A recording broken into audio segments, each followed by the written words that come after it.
Welcome, everyone, to the Unboxing Careers podcast, where we shed light on what different careers are really like so you can choose a career you'll really love. Today, we are diving back into the education field, but this time in the collegiate world with Dr. Jason Freeman. But before we do, let's talk briefly about unboxing thoughtful gifts. At thoughtfulcollection.com, you can shop from a wide selection of curated products you can feel good about, helping you express friendship, gratitude, and love. The next time you need to, don't just gift, give thoughtfully at thoughtfulcollection.com. All right, I'd like to welcome to the show Dr. Jason Freeman, Associate Professor at Towson University. Jason, welcome to the Unboxing Careers podcast. Thank you for being here. Thanks for having me. No problem. And we were just talking offline. We both feel like summer has flown by. We didn't even get summer out of here. So we're jumping back into the podcast world, right? Yeah. Summer it's past us now. So yeah. All right, Jason, let's start with this. Tell the audience what area you specialize in and kind of what your role at the university is, if you will. Yeah, so I'm a sociology professor. I am the assistant chair of my department, so sociology, anthropology, and criminal justice. And my focus research-wise is like religion and health. So it's kind of like looking at how like religious institutions affect things like substance use and physical health and things along those lines. So how did you get into that particular field? Like, was it sociology and then that drove you to other areas? Was it something else that got you there? Like, walk us through that if you could. Yeah, so when I first started college back in the like 2000, basically, I wanted to do physics. Like I used to watch the show 321 Contact, the science show, and Nova. So I'm like, I want to do physics. I want to learn about the space and the stars. So I took my first intro physics course. And we did like trajectories, like vertical velocity and horizontal velocity. I'm like, I'm done. I can't. This is not holding my interest. I shifted to psychology. That was my, undergrad course. I really liked it. And so I was like, well, I could do psychology as my major. And then that next semester I took sociology and I've been kind of stuck. I love it. I fell in love with it at that time. And so when I was taking these sociology courses and writing papers, it would either be a race-based paper or religion. And so by the time I got to grad school, religion was kind of my focus. And then I shifted to a religion and health because that was kind of a growing area, looking at how religious institutions affected health. And so I've been doing that since 2008, basically. Oh, that's awesome. And when did you decide you wanted to go into the education world?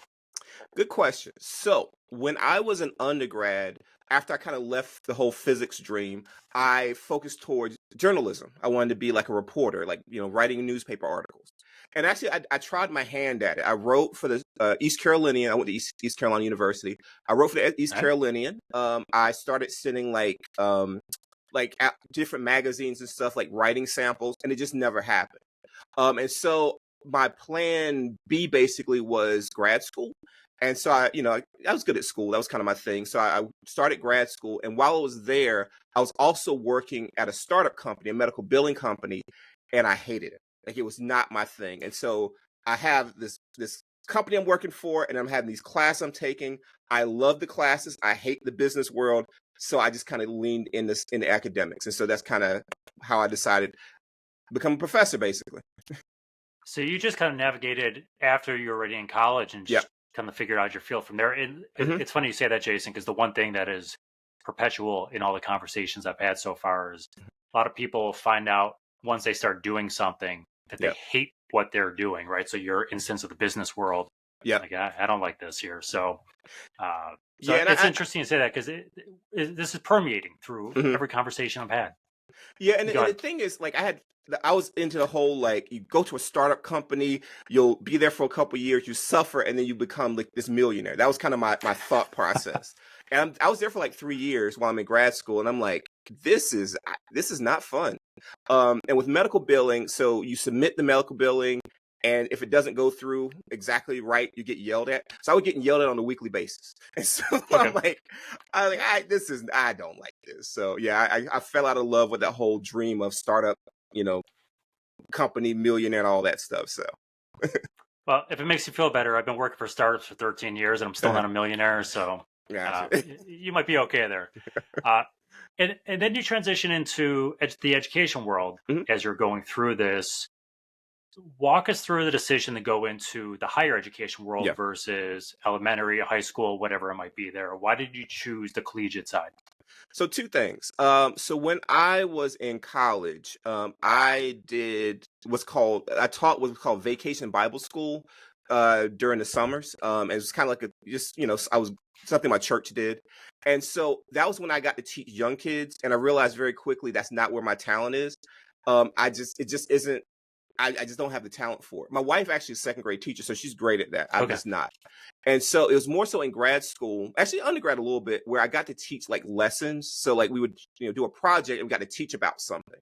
And I really enjoyed it. Like the engaging with other college age students, engaging, like learning about the subject I'm going to teach about.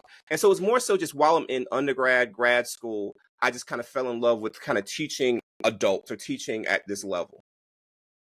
Very good. And to get into the collegiate atmosphere here, Mhm. so walk anyone listening through just kind of what those steps are. So obviously a degree. Mhm. Do you need the graduate degree? I mentioned Mhm. at the intro, doctor, so you have a Yeah. PhD as well. Yep. So walk us through, Mhm. if you will, kind of what you need as a minimum to get into the higher education Okay. world.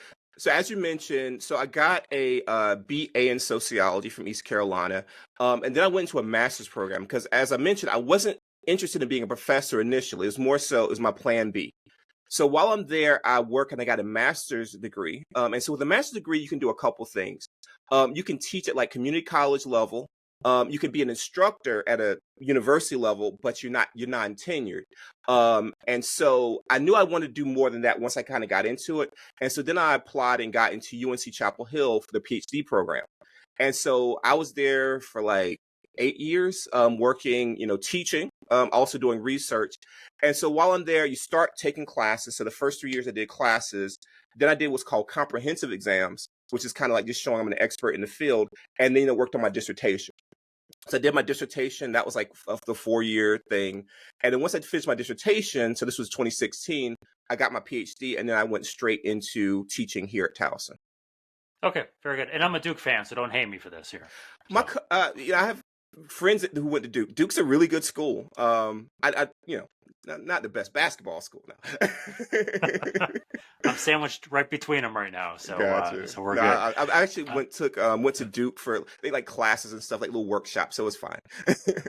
Yeah, it's a friendly rivalry. It's a friendly rivalry. Most of the right time. up the street. Yeah. So let's talk about a little bit what your day-to-day looks like. Because I want to follow up on something you mentioned before, Yeah. which most people probably want to pick up on, but you mentioned research and things like this, right? And, Yeah. people don't realize doctors do a lot of research and stuff like that too, Yeah. based on the field you're in. So walk us through like what a typical week looks like for you, how many classes you're teaching, kind of lesson planning, kind of walk us through that. And then if you would venture off into the research side, what does that consist of? How are those topics determined? Just kind of walk us through those nuts and bolts if you could, Jason. Yeah. So the typical week during the semester, whether it be spring or fall, I teach 3 days a week. Now that does vary. So when I first started, I did 2 days, so Tuesday, Thursday, and they're longer classes. But then with a young child, I found it worked better if I do shorter classes and have basically a relatively shorter day. So I teach 3 classes a day, 3 times a week.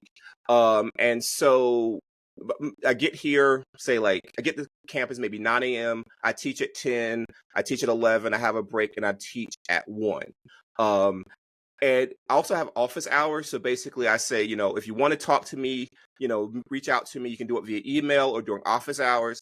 And typically no one comes, which, could be a little frustrating. But every so often you get a student who comes. It's not even just about the class. I get students asking about careers. I get students asking about just life, advice. And so every so often that happens. And I really enjoy that. Tuesday, Thursdays now are when I schedule like doctor's appointments and things like that. But also as the assistant chair, that's also when I deal with other issues. So anything pops up that the chair can't handle, I deal with that during the week. Now, you want to go straight into research or? Yeah. So can you maybe give an example about what something a chair might not be able to handle that might kick your way? Oh, so one of the things that we do here is advising, which isn't the case everywhere, but we advise students on the classes to take, career things. And so let's say that the chair is overwhelmed with other stuff. I'll take the advice and I'll talk with them and kind of help out in that situation. Okay, perfect. Thanks for the clarification. Yeah. And then, yeah, let's jump into research here if you can. So, what are you researching? How are those topics determined? Mhm. Walk us through kind of that whole principle. Yeah, so the thing about Towson is we're more of a teaching focused institution. And so we typically do research in like either the mini semester, which is the winter session, or the summer. And that's kind of what I do. And so during the summers, I have a data set called the National Longitudinal Study of Adolescent to Adult Health. And I do a lot of research looking at religion and health connections. So I did a paper looking at parental religiosity and how that affects things like substance use behaviors. And so typically, during the summer, I will get my data set. I'll go through, do the data cleaning, come up with my research questions, my hypotheses, and just do that research during the summer. And during the year, that's when I write the manuscript and get it ready for like submitting to journals. Okay. Uh, if you had to choose one or the other, research versus the classroom side, Mhm. what do you think you would choose? Had to be one. So I made that choice, teaching. Okay. So one of the interesting things so I went to UNC Chapel Hill, which is a top level R1 like research university. And so when I went in, the anticipation was I was going to go get my degree and go to a R1 university. The issue though is when I got there, I got to teach and I fell in love with teaching. So we got to teach. So I was basically what's called a teaching fellow. So I taught during the summer, and I just really enjoyed it. I really enjoyed engaging with the students. I really enjoyed, again, researching stuff to talk about and to teach. And so I've changed my path from being research focused to being more teaching focused. And so that's why I'm here at Towson. I have friends. I have one friend who's at the Wharton School of Business, and she does a lot of research. It just kind of varies. And so it's more so I chose teaching, and that's kind of why I focus more on teaching, even though I do research in addition. Very good. And then walk us through, if you can, a little bit, kind of the steps to get to where you were. So you Mhm. come out, let's say you've got your graduate degree, Yeah. right? You're okay. What's that entry level position Mhm. in a college Yeah. atmosphere? How do you kind of work your way up to kind of the position you're in, and then above if you want to kind of go there? But Yeah. walk us through that progression if you could, just a little bit. Okay. So I graduated in April of 2016. And before that, so my last year of grad school, I was on the job market. And I basically did an approach where I applied to everywhere. I applied all over the place and applying. I got one interview in West Virginia, and my wife was not happy. Because it wasn't like the capital. It was like in the middle. It's like in the mountains somewhere. Okay. Thankfully, I got this interview. So when I got here, I came in as with my PhD. And so the thing is, had I not finished, I would have come in as an instructor and I would have had lower pay. So I came in with my PhD.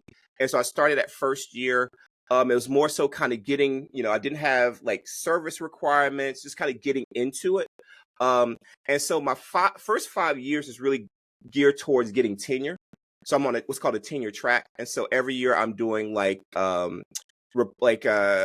annual reviews and getting peer evaluations. And so by the end of that 5 year period, I submit my tenure promotion folder. And for that next year, it goes from the department to the college up to the university president. And eventually they let me know if I get tenure. So it actually was a pretty good process. They helped me along with that. So I got tenure in 2001. And so then I got promoted to associate professor and now I have tenure. And so then after that, I became the assistant chair, which is again, kind of the second level person in a department. Is tenure after 5-ish years? Is that pretty typical? To me, Yeah. it seems short, but I don't really know this stuff. No, I would it's think actually 10 to pretty 15 normal. years. Yeah, Okay. generally in your 6th year, you go up for tenure. And the thing about getting a job in academia, at least from my experiences, is harder to get the job. So getting the job is the difficult part. But once you get Okay. there, everyone, like no one wants you to leave, basically. Like you're there, you're part of the department. And so I got help like in regards to kind of, support with research. I got like funding and just kind of like mentorship throughout my time here. So everyone helped me get to the point where I can get tenure. So I went up. I was good. I felt pretty confident, and it was pretty seamless process. Oh, that's great. Well, congratulations on that. Yep. So Thank it's you. exciting. Yeah. Work-life balance. It sounds like it's pretty good. Mhm. I've got to imagine, like you mentioned, hey, I got these days. You can kind of schedule around, but I get Yeah. doctor's appointments, go to the bank, whatever you need to do there. Mhm. I'm assuming research, you're probably knee deep into it. Yeah. probably for a long time and stuff like that. But walk us through just a little bit, if you can, maybe elaborate on the work-life balance of a collegiate professor. Yeah. So one of the good things about where I am is it's very much family friendly. So for example, like when I was when I when my son was first born, I was able to use FMLA, and basically I taught one class, but I can just go home and spend time with my son during that first semester after he was born. And so since that time, with the department, if I have to do stuff like leave early to go pick up my son, no problem. So in regards to work-life balance, it's very much geared towards, I'm not like pressured. I have to be here for this amount of time. It's more so like I have to figure out, okay, so I need to get this done. And so once I get this done, I'm back at home. But it's more so like how much time am I willing to be away from my family is more kind of the question, not like, do they expect me to be here for a certain amount of time? Excellent. Excellent. Yeah. So you mentioned you have friends that teach over at like Wharton and stuff like that. Yeah.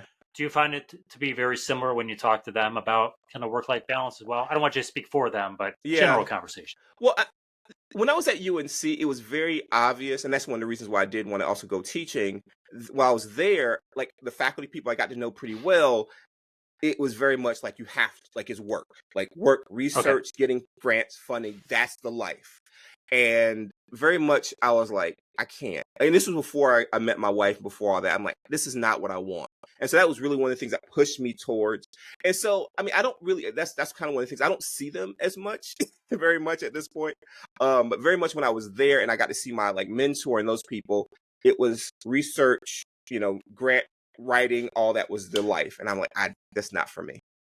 That's good. That's good. Well, so this is the second time in this conversation we're talking about looking at something and being like, hey, I don't want that. Basically, yeah. Yeah. So you mentioned you love the office hours part when people actually come to see you. And I get that, right? 18 to 22-year-old ish. A lot of them know everything, right? I certainly did when I was that age. What is the most challenging part with dealing with young adults? Good question. So one of the things I've noticed over time is so this is a good thing. People are more apt to talk about mental health challenges, which was not the case when I was an undergrad or grad. And so that's something that is good.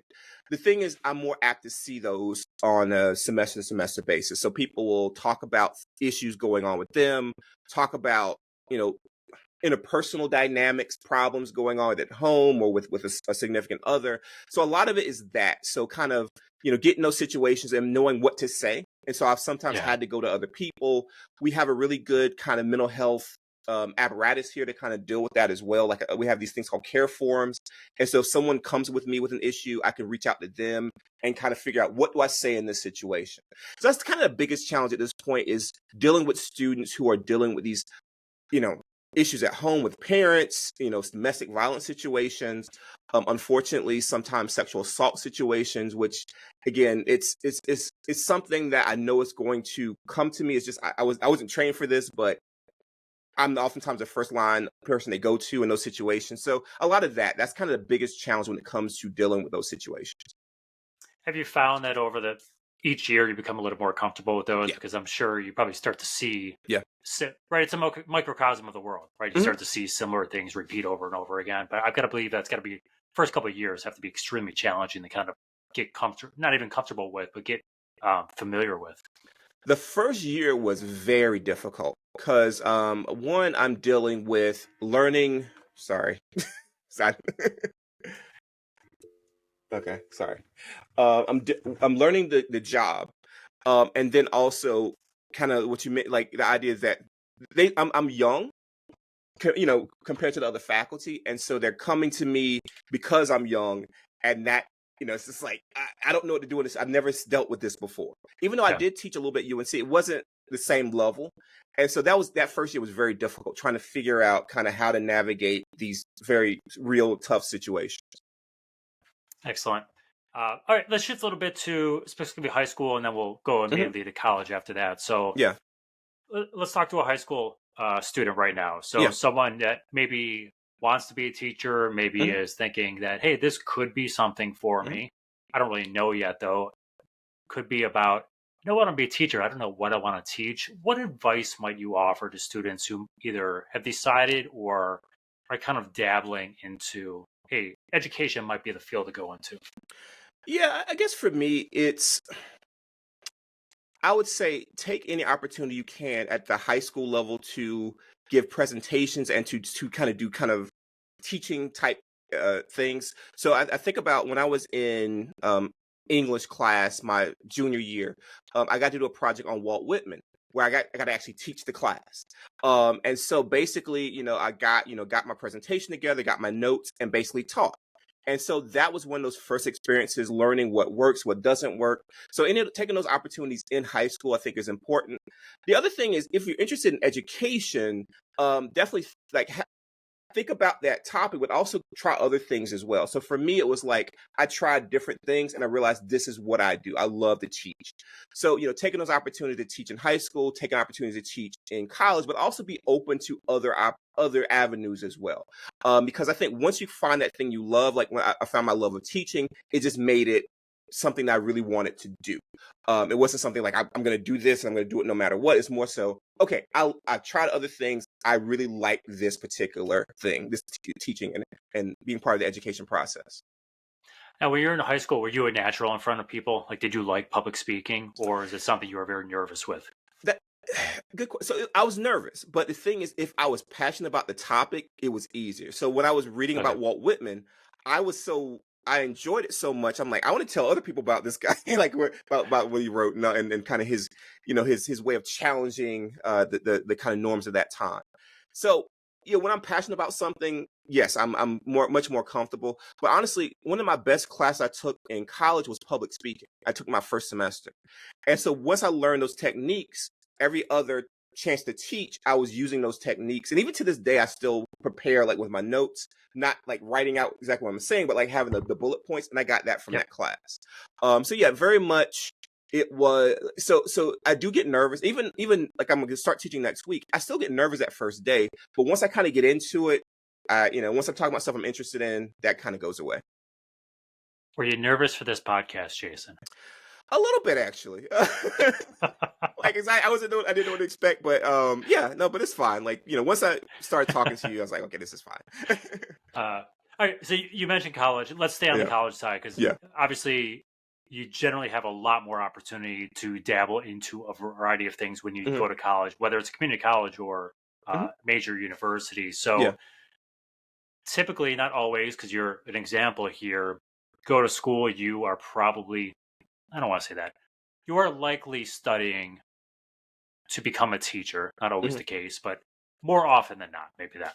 How about that? So you mentioned public speaking class, so we'll chalk that up Yeah. as one of them. How about other piece of advice you might offer someone who's specifically in college that, whether it's organizations, clubs, different classes Hmm. that might be unrelated? Anything specific you might offer to those students? Yeah. I'm trying to think anything specific. I'm trying to think my own pathway as well, like what really helped me. So definitely public speaking. Um, for me also, when I would again, as I mentioned, when I was write papers, I would find things I was kind of interested in, and so the research part was a big part, like learning about these different things. And then when I got to talk about it, that was kind of the big thing. So like taking time when you're like researching things that you're interested in and finding things that you kind of already have an interest in for papers. So that helped me out. So I learned a lot of stuff in these different classes writing papers. So that helped me with research, and that also helped me by extension with teaching. Okay, very good. We've graduated. Hmm. Congratulations. We're going to get our first job now. Yeah. What advice would you have for someone who's, you said before, like the tough part's getting the job. Once you get Hmm. the job, you can kind of Yeah. navigate your way through. What are some tips for someone that going into the workforce? Is it all really about like internships and making the connections in college? Is it trying to find the right university to work out? Hmm. How should someone newly out of school be approaching their job hunt? So for me, my job hunt started when I was in school. So it was very much seeking mentorship. So talking to people who've already been through the process, and that helped me out a lot. So people Okay. who had gotten jobs, even also in jobs in places, type of colleges I was interested in. So definitely reach out to people who are doing what you want to do. And I'm one of those people too. If you're interested in, in teaching at this level, you can feel free to email me. I'm more than willing. So reaching out to people, also kind of thinking about what things are important to you. So, like for me, it was being at a place where I felt comfortable, at a place where people seem to be also interested in teaching. And so I did research kind of more teaching focused schools. So I applied to a lot of those schools. Um, let's see, job market. Also, making sure your materials are good. So we have a CV, which is kind of like the resume. Just making sure there's no typos, having other people look at it, and making sure those because I also evaluate people who are for hires now at this point, and you can kind of see the people who take it seriously and the people who don't. And so making sure your materials are together, and that everything is kind of well organized. Also building relationships and connections, because you're going to need that recommendation letter from somebody. And so building those connections while you're in college, professors, you mentioned internships, so people you work with, those people are going to be the people to help you get those recommendations or give you those recommendations, which will help you get that job.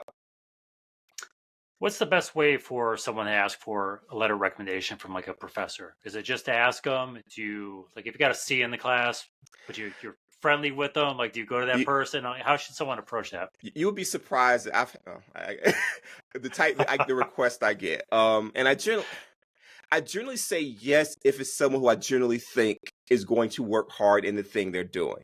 Okay. If somebody who didn't really work hard in the class, didn't really do, then. But for the most part, a lot of students who do well in the class, they will ask for a letter of recommendation. And so for me, it's more just ask. Like I have an open door policy. Just shoot me an email. The worst I can do is say no. But generally I don't. But it's one of those things. If it's someone that is going to be willing to write you a letter, it's someone that you're probably going to be willing to talk to. And so, again, I would just ask, just go straight away. And again, the worst they could do is say no.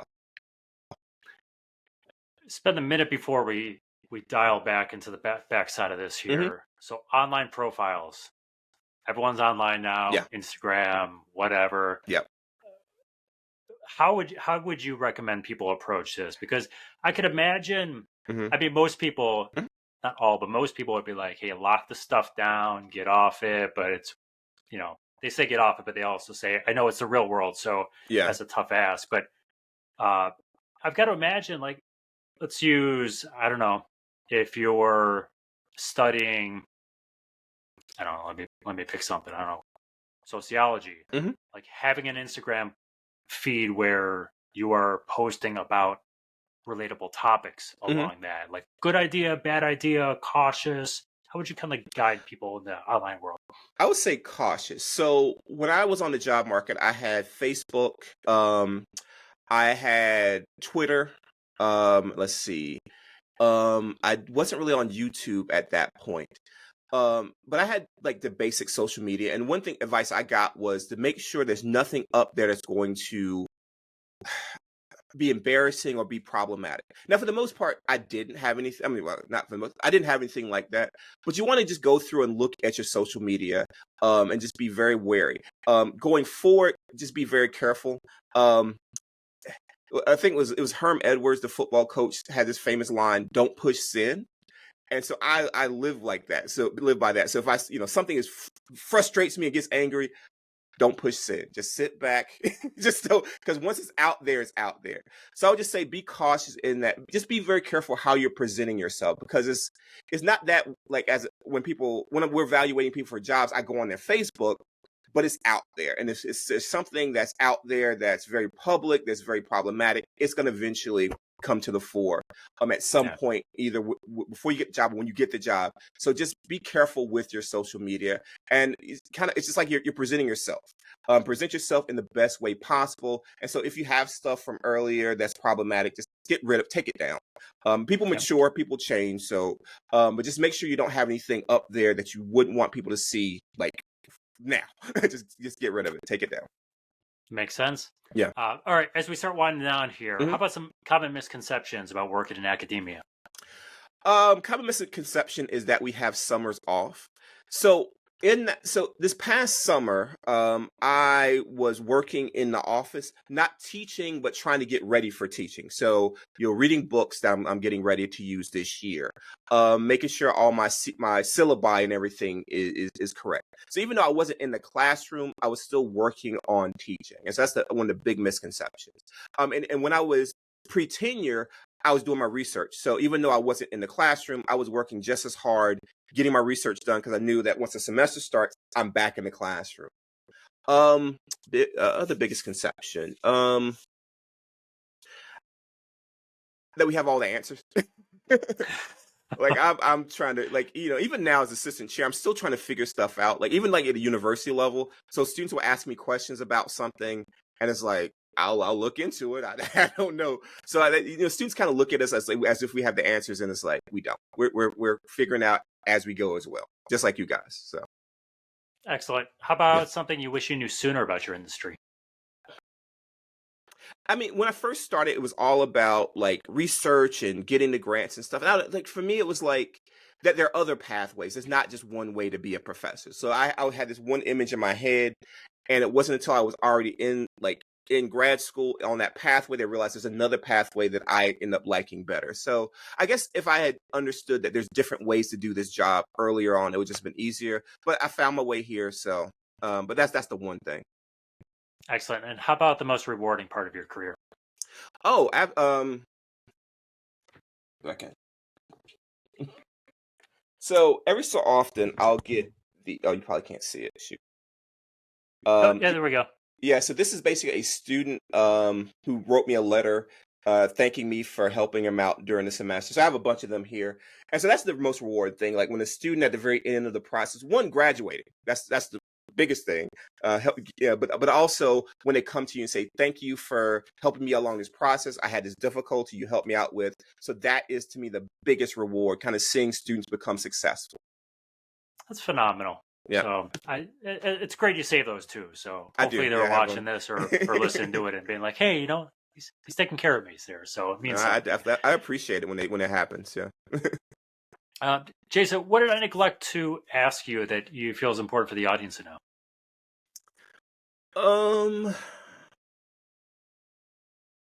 I guess so. One of the reasons I think education is important because I think it's empowering. So, people think about, getting an education to get a job. And I think that's just one small part of it. It's like once you learn about the world, once you see the world is much bigger than what maybe you've been presented through education, it just gives you a lot more freedom to explore. So to me, education and travel are two of the most important things to do in life because, again, it expands your world beyond what's just in front of you. I'm from Eastern North Carolina. I'm from a small town. And so my world was small. And then once I got into college and I learned about history and different parts of the world, my world became much more expanded. So that was an important thing education did for me that otherwise I don't know where I would be without an education. Very well said. Very well said. All right, before we go, Jason. Okay. You're out of academia. You can't go into teaching any level. And I'm going to pull journalism off the plate here. Okay. So if you had to choose a different career, which career are you going to choose and why? So I love... Well, okay. When I was in school, I would love to write short stories. So like in English class. And so some form of creative writing, whether it be writing like science fiction books. I'm a big sci-fi fan, writing screenplays, but something where I can be creative writing would be my thing. So I can see myself writing on a TV show or writing a movie or something like that. That would have been my alternative. Now I know even that job is very like trying to, from project to project, but that's something that was my other passion, writing, like creatively writing short stories and things like that. That's awesome. So Jason, thanks for your time today. It was awesome having you.